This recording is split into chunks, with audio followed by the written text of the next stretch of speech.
Welcome to Talking Giants player profiles and projections. I'm your host, Bobby Skinner, here with my co-host, Justin Pennick. And today we're looking at Wan'Dale Robinson, 23 years old, 5'8", 185 pounds, entering year 3 as a second-round pick. Last year, Justin had 60 catches, 525 yards, 1 touchdown on a 77% catch rate after missing the first 2 games coming off the torn ACL. I was really worried about Wan'Dale Robinson this time last year coming off the ACL and not being able to work on his game, right? Because one, it's just like you lose some explosion that first year coming back, and you're spending the offseason rehabbing instead of honing on your craft. And it took maybe 2 drives versus the 49ers where I'm like, oh my gosh, he hasn't, like he's a better route runner, and he hasn't lost some of the explosiveness to his game, right? Like his route running was extremely crisp. He looked just as explosive. Wan'Dale will always be a limited player, but I think he's developing into a ceiling faster than I thought coming off of that ACL. Oh, 100%. And you know the stat that I'm going to repeat over and over again, and if you're listening to Talking Giants for years, you know about what I'm about to say. Second year coming off the ACL, that's when guys are at their physically, they're going to be at their best. And that's one of the main reasons for optimism for Wan'Dale Robinson, because you saw how well he was able to progress at the game of football. We didn't really have questions about him as an athlete. We know that he's quick. We know that he's fast. And ideally, he's going to be quicker and faster this year. And now that he had an offseason to actually focus on his craft and not just rehabbing the knee, hopefully we're going to see a better version of Wan'Dale Robinson. And Bobby, I think somehow Wan'Dale has turned into almost like the forgotten guy with the neighbor's arrival. And then we've been analyzing the Slayton and Hyatt dynamic all spring. Robinson was one of the best unexpected surprises of the 2023 season, and it was awesome. Yeah, because he wasn't a very good route runner at Kentucky, right? He would jump into breaks, they'd be rounded, there'd be no sell, and you saw him get better, right? In the quick game one specifically, he was so good on those choice routes, the whip and return routes, good in the flats off of play action, and he ended up leading the team with catches with 60. Right, was fourth in the NFL in catch rate, but also second to last in yards per catch at 8.8, which makes sense when you're also second lowest in average depth of target. So again, he is a limited player with his size and his role in the slot. But I do think the yards per catch can go up if he starts to get more space to operate, right? And you think that will happen with the Giants wide receivers because just everything. And DJ's obviously a part of that too. Every defense was just so keyed in on harnessing everything in between the numbers for this defense that despite having the most catches, like you said, second lowest average depth of target, which is I think that trend will continue, at least be towards the bottom of the NFL. But I think he's better than second to last in yards per catch. Yeah, I'll agree with that. And I broke this down, our first PPP with Darius Slayton, talking about yards per route run in the short, intermediate, and then deep part of the field. I'm not breaking it down to the deep part of the field for Wan'Dale Robinson, but I will talk about specifically in the short area part of the field. So in the short, 0 to 9 yards, he did have the 4th lowest average depth of target in the NFL out of all receivers when he was targeted in that range. Now, this is what's fun about being 4th lowest. So you think, the yards per catch and maybe even the yards per route run's low because the efficiency wasn't that good. In the short area of the field, Wan'Dale Robinson was 28th in yards per route run. In the NFL, next to names like Deontay Johnson, one spot better than Jalen Waddle, and better than Keenan Allen and Deebo Samuel. He's not better than those guys, but in the short area part of the field where Wan'Dale Robinson is going to make his bread and butter, being next to guys like that and being 28th in the NFL is not bad, and I even do think there is room for every receiver in this offense, but even room for Wan'Dale Robinson to be targeted between 10 to 19 yards. He only had 5 targets between 10 to 19 yards, which is crazy last year. He did catch 4 of them for 65 yards and a touchdown, and Bobby, I don't know if this play counts between 10 to 19 yards according to PFF, but I remember that Packer game, one of the game-sealing plays that they had, where he's in the slot, he runs this little bit of an extended out route. He shimmies at the top of his route, puts a cornerback on skates, is able to catch the ball, has separation, and then gets yards after the catch. And I think that was one of the clinching games against the Packers. I think there could be more, not a ton more, but more than 5 targets of 10 to 19 yards this year, which will increase the yards per reception, like you said. Yeah, I mean, like you said, you saw glimpses of it in that Packers game, which was the best game of his career. Like you mentioned that corner route on the game-winning drive. Like you saw that transition, it was just nasty. And then you look at his rookie year, like he was good at those like 10 to 15-yard basic in routes as a rookie. I remember even his first game, really getting playing time versus the Ravens. He had a few third down conversions on those, right? So like Kyle Hamilton or had a catch over Hamilton, yeah. Yeah, so if you have a functioning O-line and a willing QB play, you can get him in that range more often. He's not going to challenge you there consistently. But they're going to try, like they've done some things where they try and like kind of leak him out into that area, which again takes a quarterback willing to hold on to that ball and then throw it into some tighter windows, which I don't know if we're going to get that this year. So like you said, he's not going to be anyone that gets a lot of targets there. He's going to be a short, quick game type of receiver for his entire life, and that's why we talk about him not having the biggest ceiling in the world. And he also just doesn't give you anything 20-plus yards down the field, right? No, like it's not at even that worth size, talking about. 1 percentile arm length. You get a big arm quarterback, and you might get one here or there, but he's never going to challenge anywhere 20-plus yards down the field. No, he's getting a 20-yard play. It's yards after the catch, and that's awesome, and that could happen, but not really air yards. Yeah, I'm not putting any investment in that. Well, and again, I think he really worked on, and sometimes I wonder like how much did Cole Beasley have an impact on that receiver room? They were because chatting. it's like he was doing Cole Beasley stuff like right away, and that's obviously was a big part of Brian Dable's offense in Buffalo, and you saw Richie James, the success he had that first year. So he's going to get a lot of targets, or at least a lot of catches in this Brian Dable offense, no matter what. But he gives you a little more athletic explosion than some of the guys who have filled that role, like the Beasleys or Khalil Shakir, whoever you want to put in there. But I don't see him being a 1,000-yard receiver ever in his career, unless he's on one of the healthiest passing offenses in the NFL, right? Like he averaged 37 and 35 yards per game his first 2 years. What he needs to be is be the guy on third down when Neighbors is getting attention, right? Like that's him. Run the quick choice routes. We'll set up some other stuff for you, but he needs to be Mr. 3rd and 6 or less. That needs to be where he masters the game, and that's what we're talking about him as like all the third down conversions that they threw to Wan'Dale Robinson, because Neighbors is going to get that third down coverage rolled towards him, and that's going to be up to him to win one-on-ones or find the hole in zone, and that is what keeps a Brian Dable's offense healthy, is that slot production on third down. Third down production wasn't great last year, where you had 13 receptions on 21 targets, 117 yards, 9 yards per reception though. And 9 first downs.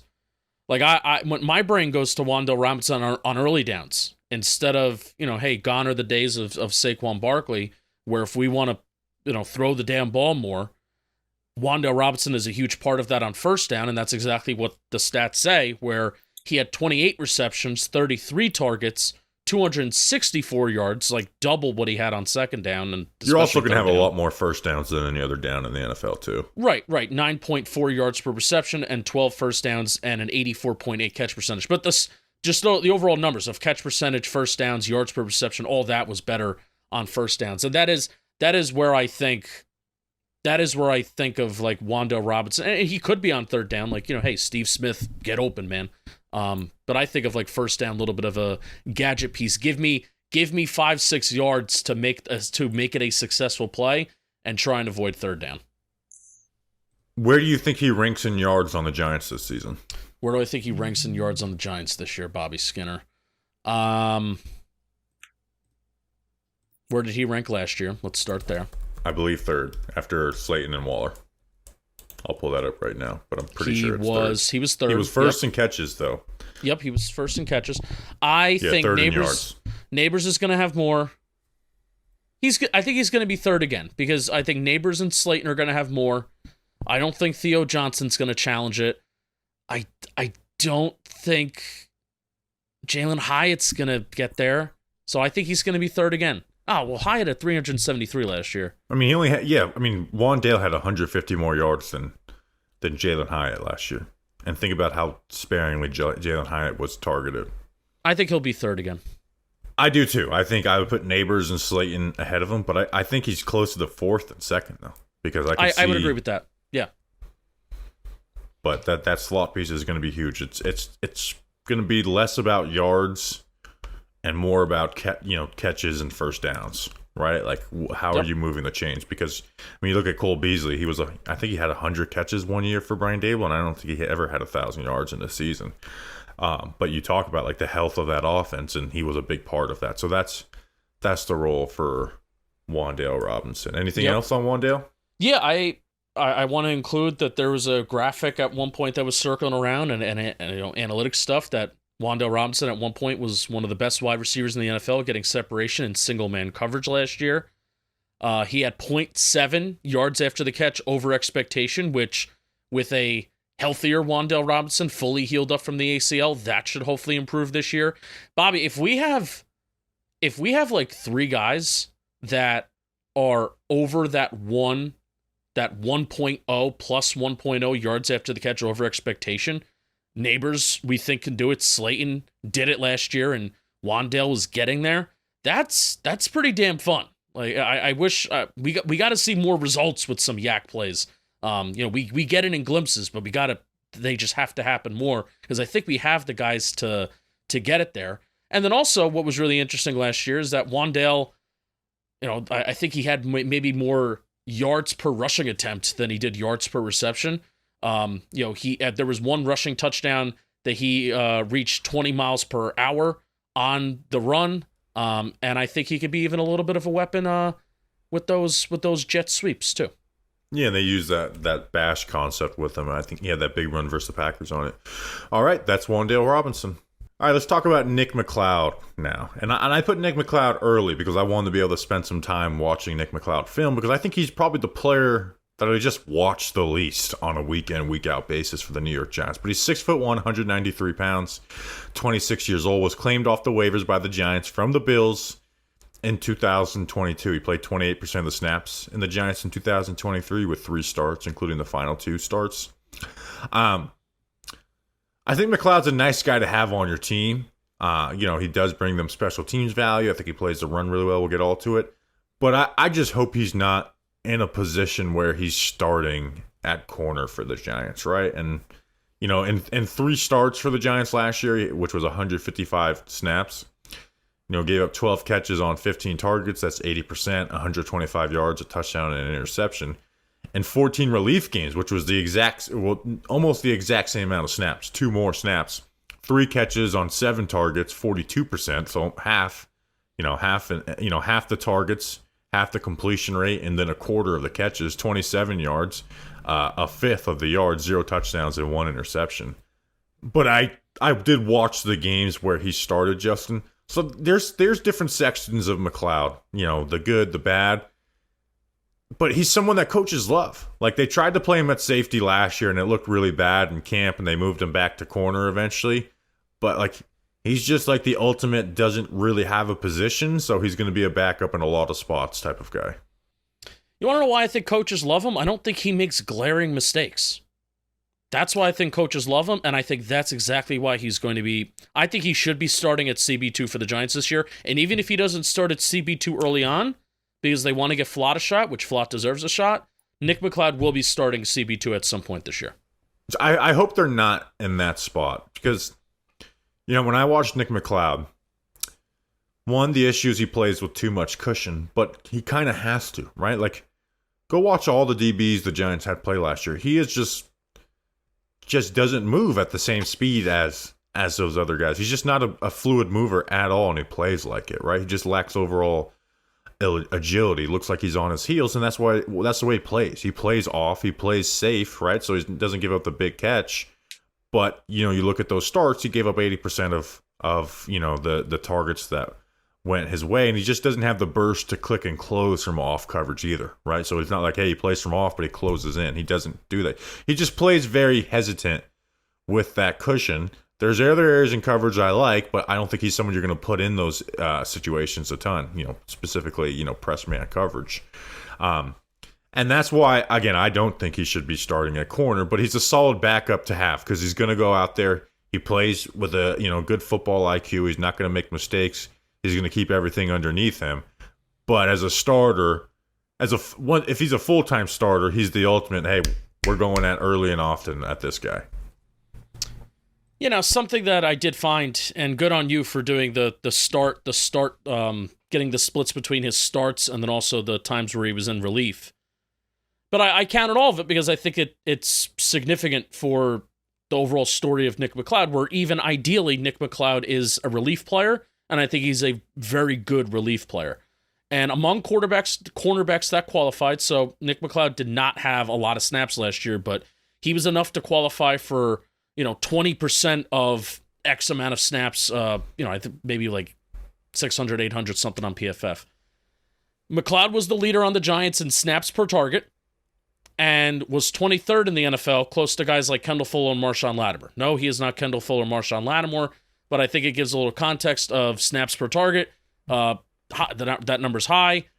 That means he's not targeted. Yeah, he ranks top 20 in both those categories. Yeah. And overall. Yeah, and my big thing for a cornerback too, and I think the Giants have made mistakes in the past before.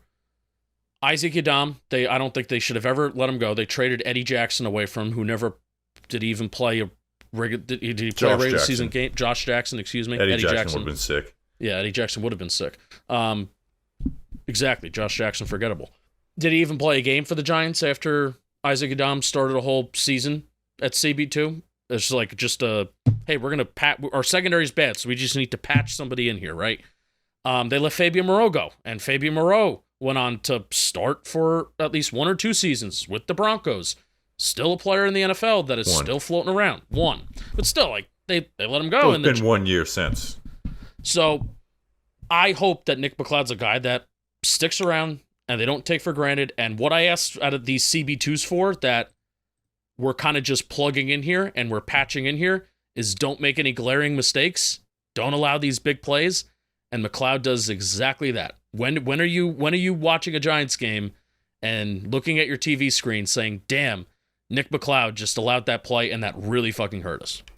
Yeah, and again, like he didn't get, like you mentioned, he didn't get a target a ton. His plays his role smart, and you see the good football IQ, and that that will get him on the field.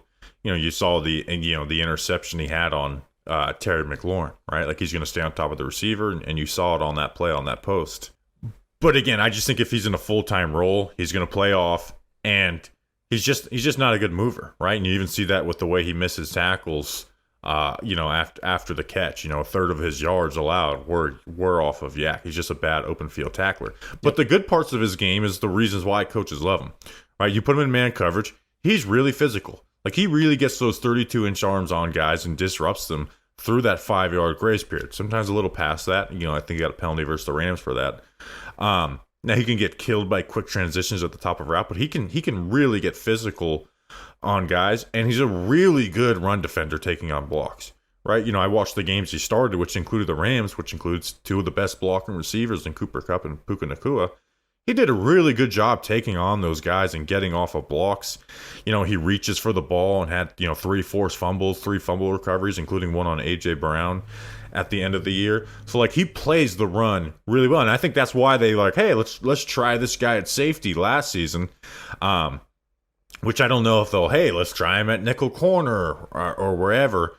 But they're going to try and find ways for him to either be on the field or be the first backup at multiple spots because of that, because he plays with physicality, because he's so good in the run game.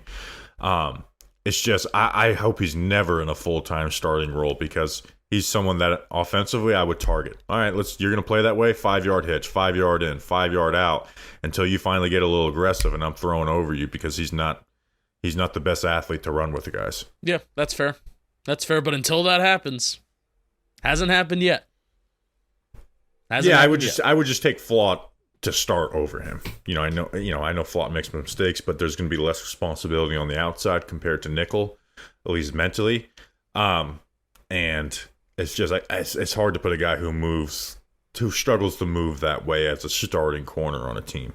Fabian Moreau was a lot more accomplished as a player. Yiadom fit well in that cover 3 scheme. And he's played for teams. He played for the Saints and released some games. But yeah, why I brought those guys up? I wasn't like saying that he's those guys or he's better. I brought him up as I feel like we took those guys for granted, and like don't take Nick McCloud for granted. Yeah, and he's a nice depth piece. Now he's in year 4. What's the role for Nick McCloud? What do you think will be the role for him? I mean, ideally, it's the third guy off the bench. I mean, that's Deontay At what spot? Outside corner. Because, you even saw plenty of times last year, and I think Washington was one of these games where Deontay Banks leaves. Like, that was part of Deontay Banks' season. He would sometimes just leave games. Yeah, it was a lot. And he was the guy that come in. And Nick McCloud came in and, hey, go cover Terry McLaurin and that includes a really nice pass breakup, pass deflection against Terry McLaurin on the sidelines. So that's what I think if Cordell Flott's booming and rolling and going, that is Nick McCloud's role. Or guess what? If we don't believe in these slot corners, this is why coaches, like you said, this is why coaches love Nick McCloud. If a nickel corner goes down and we feel Nick McCloud is the best player and the best option, then he goes at nickel corner too. And that's what I feel like his role is. Day 1 of camp, which this episode is coming out on the first morning of camp. Where do you think he's taking his first snap? Because in the spring they used him at nickel, and I think that's what they're going to. I think he's going to be their Andrew Phillips rookie insurance, where it's like, okay, Phillips isn't ready to go. McCloud, you're in. First team fit nickel? him. Yeah, he took a lot of first team nickel reps in spring. Okay, then I think that's where he'll be day 1. You obviously want Phillips, but yeah, I think that's where they'll try him. But I think Phillips will eventually get there, and they'll move him back out to that outside corner spot. And you think of Darnay being on the team too. So, all right, anything else on Nick McCloud? No, don't take Nick McCloud for granted. Hey, a 1-year deal. Is he a Giant next year? Yeah, I do. I actually do think he's a Giant next year. I think he gets the veteran minimum contract. I agree with that too. Do you think he gets anything more than the vet minimum? He's getting more than the vet minimum right now. Because the PPE, the paid performance escalators? I don't know. Did he play enough? Well, he was an exclusive rights or whatever the deal is because he was someone who's been cut before his rookie deal. Yeah, so I guess if you combine the snaps over the last 2 years, he's played 849 snaps the last 2 years. So it's the PP. It's the he was a restricted free agent. The issue is he has no dead cap. But they gave him... Yeah. He's necessary. They're not moving on from him. Yeah, it's just when you look at the depth, like, you kind of got to have him. All right.